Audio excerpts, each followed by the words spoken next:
If you're harmless, you're not virtuous. You're just harmless. You're like a rabbit. A rabbit isn't virtuous. It just can't do anything except get eaten. It's not virtuous. If you're a monster and you don't act monstrously, then you're virtuous. But you also have to be a monster. Well, you see this all the time. Harry Potter's like that too. It's like he's flawed, he's hurt, he's got evil in him. He can talk to snakes, man. He breaks rules all the time. All the time. He's not obedient at all. But you know, he has a good reason for breaking the rules. And if he couldn't break the rules, him and his little clique of rule-breaking, you know, troublemakers, if they didn't break the rules, they wouldn't attain the highest goal. So it's very peculiar, but it's a very, very common mythological notion. You know, the hero has to be a monster, but a controlled monster. Batman is like that, you know. I mean, it's everywhere. It's the story you always hear. What makes you such a good fighter? I don't know, I'm just curious about it. I'm curious about it. It's never, I mean, it's in my head 24/7. There's nothing else I can think. I don't think about nothing else. And that's it, I'm just curious. Curiously fascinated with it, and I can't stop thinking about it. Everything I do in my life is related to this. I don't do nothing else if it's not got to do with fighting. You know what I mean? And that is why, you know what I mean? To be true, Is that nearly... all you've got to do is show up. Is that not unhealthy? I don't know. Do I look unhealthy? Take a look at this physique. I'm in phenomenal shape, in body and mind. To me, what's unhealthy is living an unhealthy life. To me, what's unhealthy is getting up and going through the same day, every day of your life, 9 to 5, in an office or in a... You know what I mean? That's unhealthy. That beats your mind. I don't work. I love what I do. And that's why I'm doing what I love. You know what I mean? That's why it's become a career for me, because I love it. I love what I do. So I don't think it's unhealthy. I feel good in my mind. I mean, it's my life. Our rewards in life will always match our service. It's another way of saying, as ye sow, so shall ye reap. And it's been written in many ways, in every language on earth. I like to think of this law in the form of a giant apothecary scale. One of the bowls is marked service, and the other is marked rewards. Now, whatever we put into the bowl marked service, the world will match in the bowl marked rewards. If any person alive is discontented with his rewards, he should examine his service. Action, reaction. As ye sow, so shall ye reap. What you put in will determine what you must get back in return. So simple, so basic, so true, and yet so misunderstood. If a business is not expanding to the quick and exciting tempo of the times, it must examine its contribution, its service. If a person is unhappy with his income, he must examine and re-evaluate his service. Never before in the history of the world have human beings been so interdependent. It's as impossible to live without serving others as it would be to live if others were not constantly serving us. In thinking of ways of increasing your service, read books on your specialty. Read what others have found to work well for them. But at the same time, think of original and creative ways of increasing your service, ways that are unique with you and the way you are. Each morning and during the day, ask yourself this question: how can I increase my service today? Knowing that my rewards in life must be in exact proportion to my service. Now do this every day and you will have started to form one of life's most valuable habits. Horace Mann wrote, "If any man seeks for greatness, let him forget greatness and ask for truth, and he'll find both." You see, you can cut away all the confusion and complications and nagging worries and vague, half-formed fears by returning to the great truth, the great laws, the great verities on which all success, all accomplishment, the whole world is built. If you're worried about your income or your future, you're concentrating on the wrong end of the scale. Look at the other end. Concern yourself only with increasing your service, with becoming great where you are, and your income and your future will take care of themselves. Habits. Good habits will give you results that stick.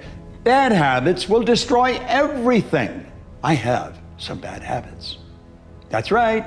All my habits are not great. So if you've got some bad habits, don't feel bad. So does your next door neighbor. So does your mentor, your coach. So does your mother and father if they're alive. So does everyone. And the trick of life is to replace a bad habit with a good habit. I used to hang around bars all the time.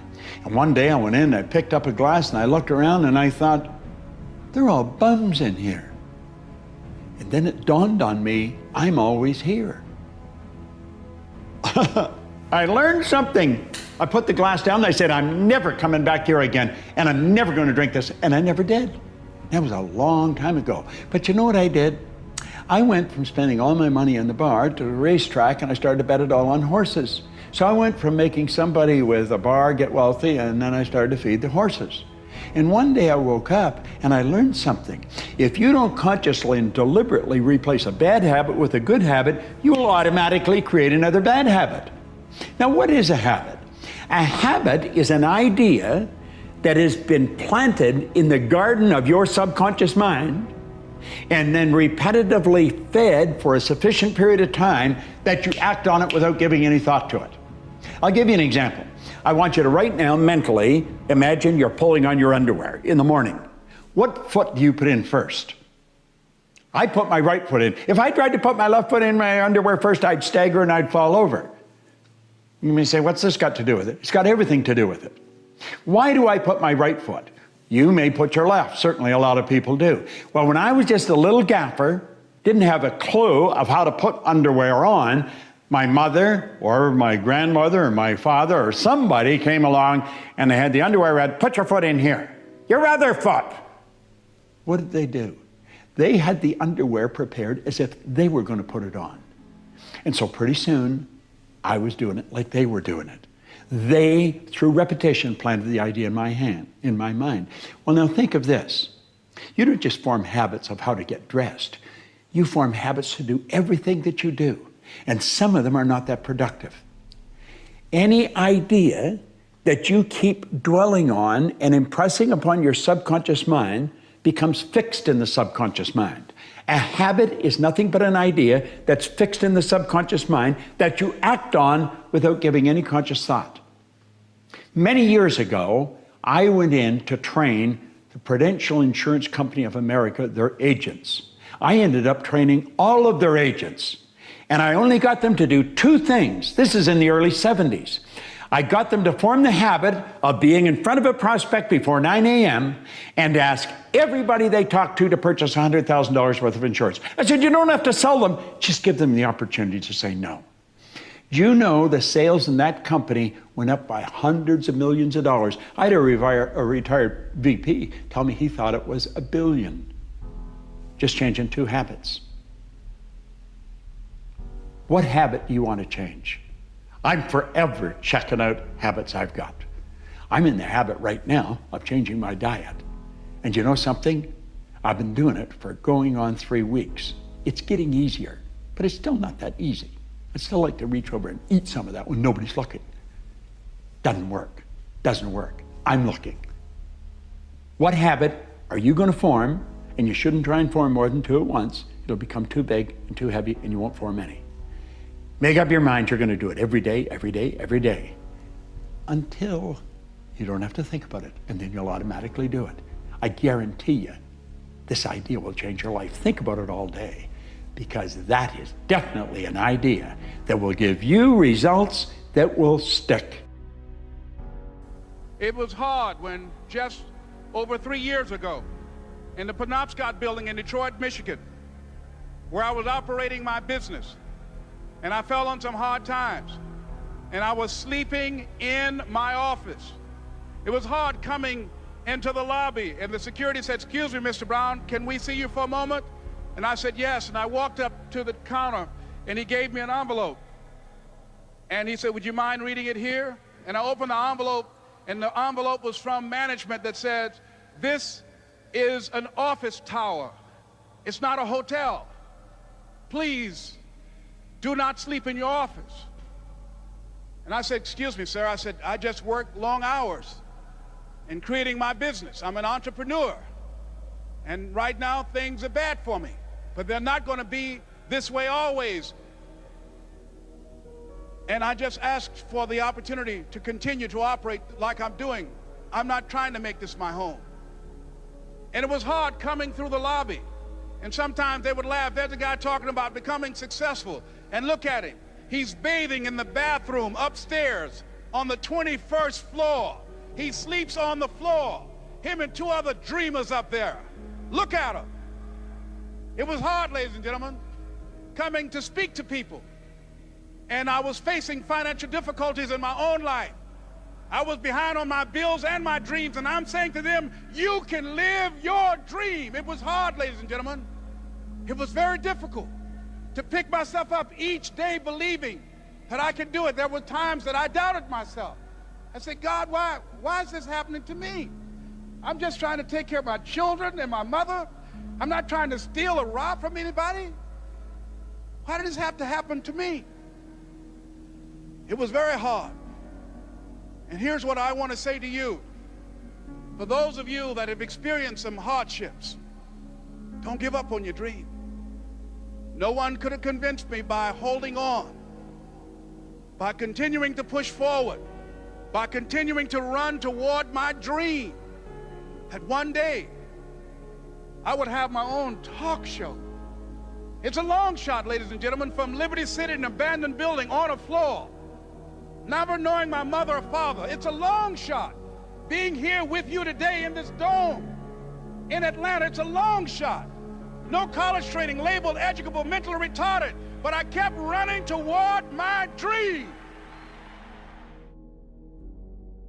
Made this whole business about meeting your needs. You can run a successful business, but it'll be a job, because you'll never be able to sell it. Because if it's just meeting your needs, it's not a system. It demands your attention, your connection. It's giving what you want. But ultimately, it's not going to give somebody else what they want, so you can't sell it. If you can't sell your business, if you don't have an exit strategy, you have a job. I don't care how successful the business is. That doesn't mean you have to sell the business. But one of the most important decisions you make in business is, ultimately, if I was going to sell this, if I chose to, I have to know what I sell this to so that I have long-term value, not just an income along the way. I have this critical mass hit. I get a multiple of my business. And most people don't have a clear exit strategy. They think I'll come up with that someday. You got to start with that end in mind. That's got to be part of your focus if you're going to be successful in your business. I can remember a gentleman who's built CAA in Hollywood. It was the largest, most successful agency, right? Michael Ovitz, remember that name? He put together Nike and Coca-Cola and these billion-dollar deals. And eventually, Mike Ovitz went to go sell that business. He'd never thought through an exit strategy, and he got almost nothing for it. Because the laws prevented him from selling it to a studio. He had to sell it to some of his employees for pennies on its real value. Now, Mike found a way to make money later on in another place off of Disney. But the bottom line is, the guy didn't have an exit strategy. Even though it was brilliant, made lots of money, in the end didn't get the value. I want to talk to you about where you're going and what you want to do with your life. You see, most people never go after what they want because they don't know every step they have to take to get there. I want you to think of a person going up the side of a wall of ice. Now, the only rule for reaching a goal that you have to know is knowing where you're going and knowing that you're going to get there. You do not have to know how you're going to get there. Now pay attention to this for a moment. Imagine the climber has all his equipment. He's got his crampons, he's got his climbing rope, his hardware, his ice axes. How does he get to the top? He's standing on the ground and he's looking at maybe 100-foot vertical wall of ice. He looks up and he has absolutely no idea the path that he's going to take. He just sees himself at the top. He reaches up and he puts one pick in, and then another pick. Then he raises 1 foot and then the other. Now he's not standing on the ground any longer. He's suspended on the wall on a vertical wall of ice that goes up for 100 feet. He adapts to the changes that is taking place in his environment. And then and only then does he see the next step. And he moves this pick, then this pick, then this foot, then this foot. Now That's how he gets to the top, a step at a time. And that's how you're going to get to your goal. You just have to know the first step to take. And when you take that step, you're going to find that your conditions, your circumstance, and environment will change. Then you see how you have to make the next step. It's a matter of adapting all the time. You only have to know two things. You have to know where you're going, and you have to know that you're going to get there. You've got to see it in your mind. Now, this is the beautiful scenario. This is what it's all about. Save that in your mind and think of it often. Think, every time you think of your goal and you're trying to figure out how you're going to do it, think of that vertical wall of ice. What's the next step? That's all you really have to know. One step at a time. What fascinates me about human beings, and it fascinates me about myself, is that we have such a high tolerance for suckiness. Isn't it crazy? As long as the suckiness is a routine. But the second you get thrown out of your routine, or the second that, whether it's because you lose a job or somebody moves or somebody dies or somebody breaks up with you or you break, like all of a sudden that awakens the courage in you to make a change. Because you know, either you have no choice or now you got a problem to solve. Yeah. But fighting that inertia of life is the most difficult thing in the world. I ended up getting a job with a law firm because it was the path of least resistance. In Boston. In Boston. Okay. I hated it because I went from being in the courtroom to writing briefs all day. Got it. And luckily I got pregnant with our first daughter, who just is starting college, which makes me feel so ancient. I just want to like punch myself in the face that I have a 18-year-old freshman in college. Congratulations. Thank you. But I got pregnant with her, and when she was born, I had horrific postpartum depression. Wow. I mean, the really scary kind, where you can't be alone with the baby. You're on crazy meds that turn you, not the kind you take recreationally. Yeah. Like, these are the kind that like turn you into a zombie, and it was a really scary thing. And I when I kind of came out of the 8-week trance of that, I looked up at Chris and said, I've made a decision. And he said, okay, what would that be? And I said, I don't ever want to answer the question, what do you do for a living? With the response, I'm a lawyer. And he said, okay. You realize we've just bought this house and we have a kid and we have bills to pay. And he said, so here's the deal. You've got exactly 4 weeks before your maternity leave is over. You need to make $60,000. I don't care what you do for a living. That's your problem. Go solve it. And the night before I was supposed to, so I networked like a crazy person. Because again, if you're a human being with a problem, you'll solve it. Yeah. And so if it matters enough to you. And so I got a job, and this was the first dot-com boom in Boston. I got a job the night before I was supposed to go back. Well, he seemed to have that innate awareness of this higher self, this image of perfection within him, and he saw himself as a person that was actually able to take and turn the fantasy into a fact. Now, he must have been a pretty courageous guy because there were no horseless carriages in those days. But then he had to ask himself, am I willing? And you see, he had to ask himself, am I willing to accept the ridicule that I'm bound to get? Am I willing to accept the failures? Well, he said, yes, I am willing. He was willing to pay the ultimate price to turn his fantasy into a fact. And ridicule he got. His own partner thought he had gone mad, and he had to find himself a more congenial colleague to work with. He would take this thing out in the evening. He'd take it out at night, so no one would see him. He'd escape some of the ridicule. And time after time, he couldn't get it going. He had to push it back. But it never dawned on him that he would not ultimately realize his dream. Now, in order for you to turn your fantasies into a fact, you have to go through exactly the same process as Carl Benz. And if you do go through the same process, you'll meet with exactly the same success, regardless of the opposition you might come up against.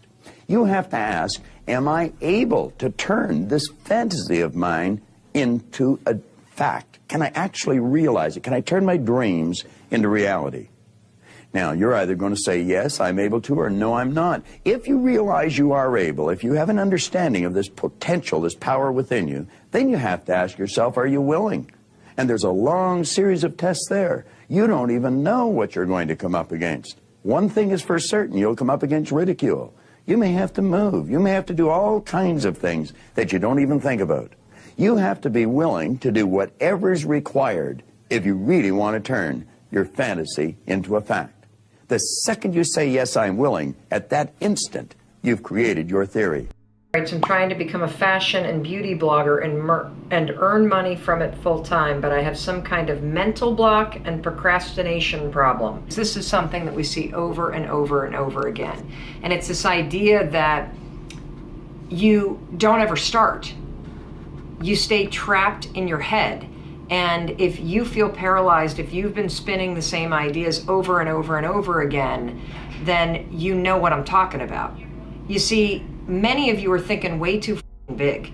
You're attaching way too much pressure on the things that you're interested in. Until you start blogging about fashion, you won't even know if you like it. So thinking that you have a dream about doing it and thinking that you have this grand plan that you're going to do it full time, it is a complete and utter waste of your time to be dreaming that big. And let me tell you why. Because oftentimes, if you're the kind of person like Vicky that's getting trapped up here, the bigness of what you're thinking about is what's stopping you. What I want you to do if you're in Vicky's situation is I want you to stop dreaming and I want you to just start doing small things. I want you to go back to curiosity and less into crushing your big goals. The thing about life and business and success is that you have to be willing to start. And for people that procrastinate, starting is the hardest part. For people that worry, for people that think too big, starting is the hardest part. Folks that study procrastination talk about the fact that the only way to beat procrastination is to create what they call a starting ritual, which is a way to push yourself to get started. Because all the research shows that if we can push you to get started on something, you'll likely keep going. When it was hard to imagine that my life would be what it is today. Especially the time when my son and I were living in that bathroom. Maybe you remember that scene in the movie. There was a highly polished sheet metal piece over a sink. It wasn't a mirror, but it served as a mirror. And I had to wash myself in that baby every day, wash my baby in that sink, and I had to ask myself some very predictable questions. What happened? Why did this happen? Why did that happen? But the most difficult question I had to get through was, how did I get here? And the answer was even more brutal. The answer was, I drove here. I had something to do with it. You can't change something until you own it. So if you're 50 plus and you're sitting out there and pointing fingers at other people, you can do that for a long time. But it's hard to look in the mirror and say, how did I get here? And have the answer be, I drove here.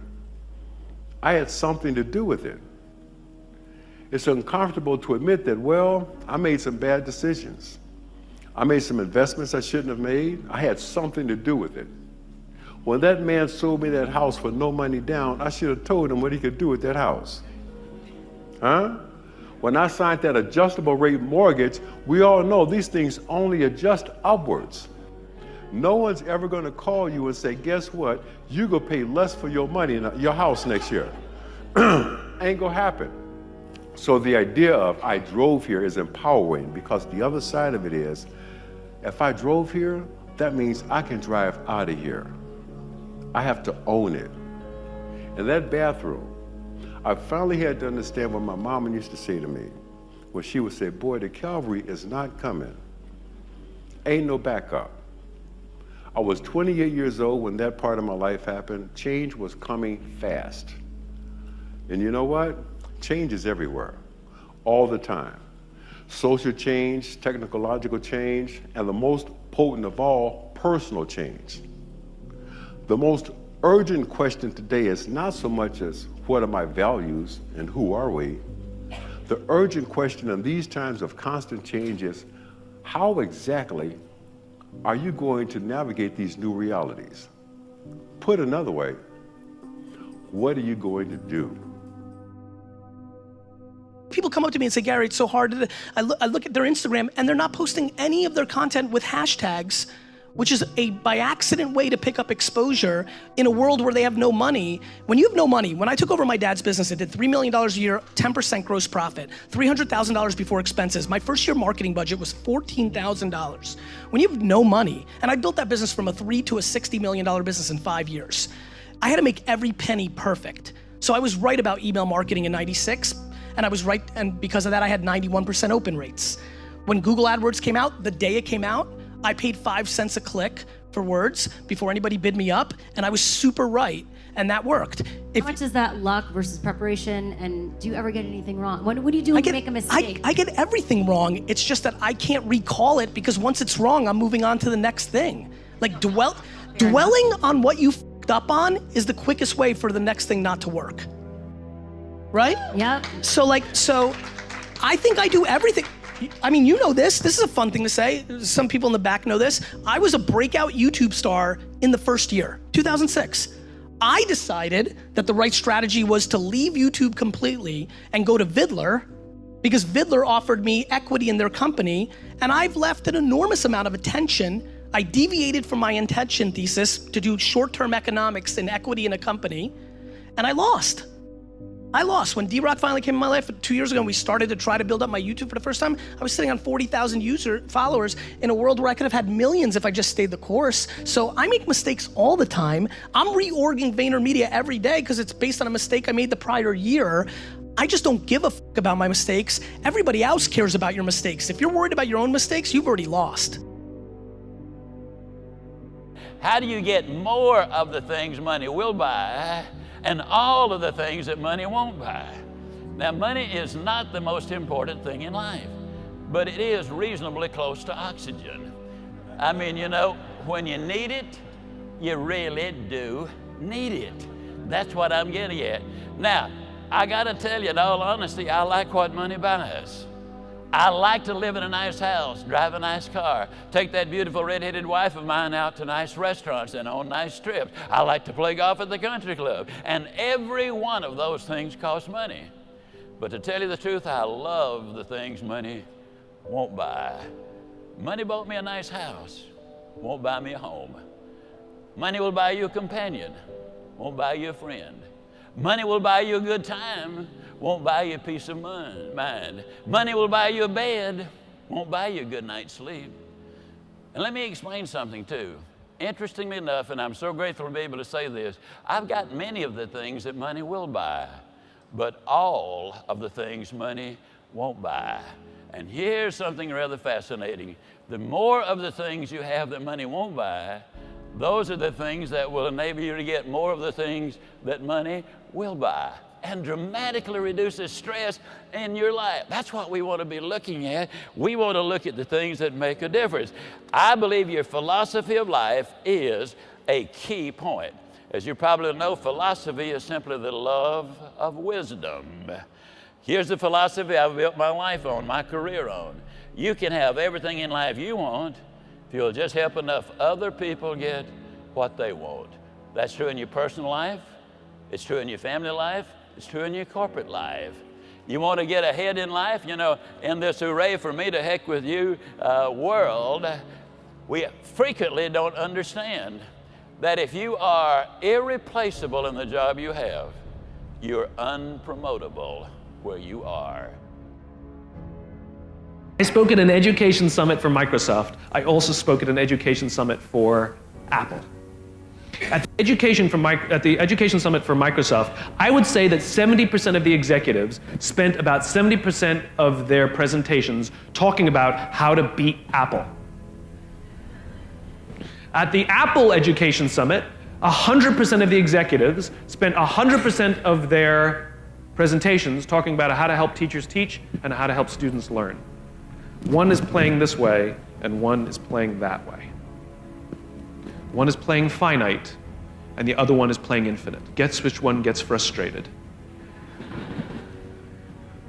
So at the end of my talk at Microsoft, they gave me a gift. They gave me the new Zune when it was a thing. And let me tell you, this thing was spectacular. It was the most elegant piece of technology I'd ever used. The user interface was incredible. The design was spectacular. I absolutely loved it. It was easy to use, and it was bright and gorgeous and fantastic. It didn't work on iTunes, which is a different problem, so I couldn't use it, but it was amazing. And elegant. My God, it was elegant. So I'm sitting in the back of a taxi with a very senior Apple executive, sort of employee number 12 kind of guy. And, you know, I like to stir pots. So I turned to him, I said, you know, Microsoft gave me their new Zune, and it is so much better than your iPod Touch. And he turned to me and he said, I have no doubt. Conversation over.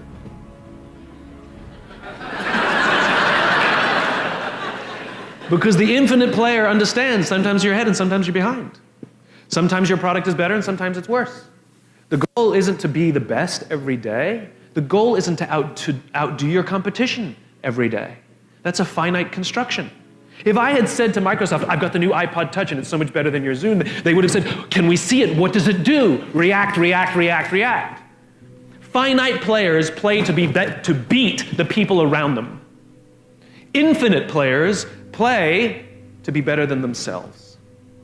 To wake up every single day and say, how can we make our company a better version of itself today than it was yesterday? How can we create a product this week that's better than the product we created last week? We also have to play the infinite game. It's not about being ranked number one. It's not about having more followers on Twitter than your friends. It's not about outdoing anyone. It's about how to outdo yourself. It's not about selling more books or getting more TED views than somebody else. It's about how to make sure that the work that you're producing is better than the work you produced before. You are your competition. And that is what ensures you stay in the game the longest. And that is what ensures you find joy. 25 or so, I probably weighed about 138 pounds. I smoked like a pack of cigarettes a day. I drank tremendous amount of alcohol. I was from northern Alberta, this rough little town up in northern Alberta called Fairview, and you know, there were long winters there, and my friends were heavy drinkers, and most of them dropped out of school by the time they were 15 or 16, went off to work on the oil rigs, and you know, it was a rough town, and we drank a lot. I started when I was 14, and you know, and so I had a lot of bad habits, let's say, and things that were, and I wasn't in great shape physically, and I was also still intellectually obsessed by, as I am now, and so that would have been in 85. But I decided around then, about 85, 84, something like that, maybe a little earlier, that I was really going to try to get my act together, and so I started doing that.